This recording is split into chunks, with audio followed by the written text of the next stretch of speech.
Hello there, my name is Shelby Alverson and I am the new reporter for Date with 8 at mycw8.com. This week I want to talk about women making the first move. We're so used to the traditionalist viewpoint in which men dominate the relationship, right? They instigate it. They approach you. But ladies, it's 2013, modernity has set in. Let's start stepping up to the plate. Comm 101, first day of class, syllabus day, no big deal. Slide right in the back row. Not paying attention, but you do scan the room. Second row, hot guy. I can handle that. I can work with him. Okay, this is going to be good. This is a good semester. You suddenly love Comm 101. So now, what are you going to do about it? Likely go home, tell the roomies, hot guy in my class. But usually we don't act on it because, we're submissive, right? We're the subordinate. We're just going to lay back, look pretty, and we're not going to talk. Let's be done with that, okay? 2013, hello. So, instead, let's make a change.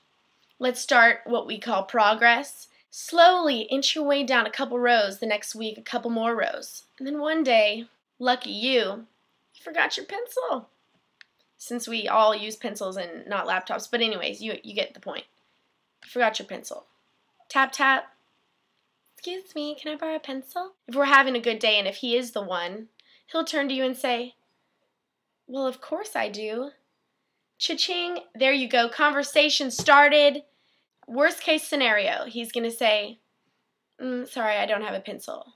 And then you're going to be like, bro, I was just joking, I don't need a pencil. And then walk away, quickly.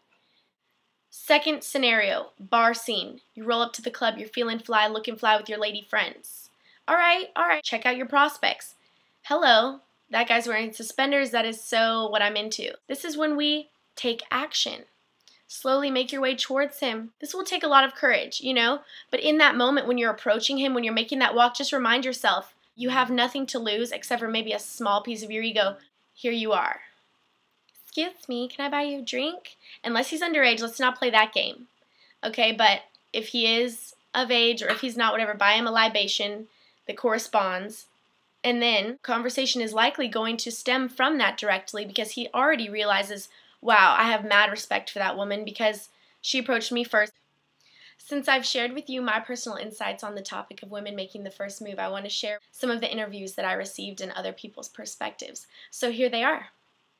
Tell me, how do you feel about women making the first move? I'm okay with it. Guys obviously should make the first move, that's what everybody thinks. But oftentimes for a guy it's hard to know when to make the first move. I don't like making the first move. It just kind of freaks me out a little bit. Yeah, the guy should make the first move, I think. Yeah, if I really like him and I don't want him to notice me, I'll be like, oh, hey, say something. Usually it's up to the guy to make the first move. If the girl makes the first move, it's kind of like a better deal for the guy because then you know for sure she's interested. It's not something that I'm personally comfortable with, but sometimes I guess you have to do what you have to do. If you really like him enough, it doesn't matter. I think it's kind of refreshing from time to time. It's kind of unexpected. It shows courage. Shocking. But giving signs is not a bad thing to do, and I think it will help out my fellow boyfriend. Girl is giving me signals, then that makes it easier for me to make the first move. Just being straightforward. I would say just make casual conversation. A kiss on the cheek or something. Tune in, watch every week. I want all of you forever. Men, women, dating, in a relationship or hooking up with someone. You won't respond to my texts or calls. Love you, babe. Why does your status say single on your Facebook page? Enjoy Date with 8.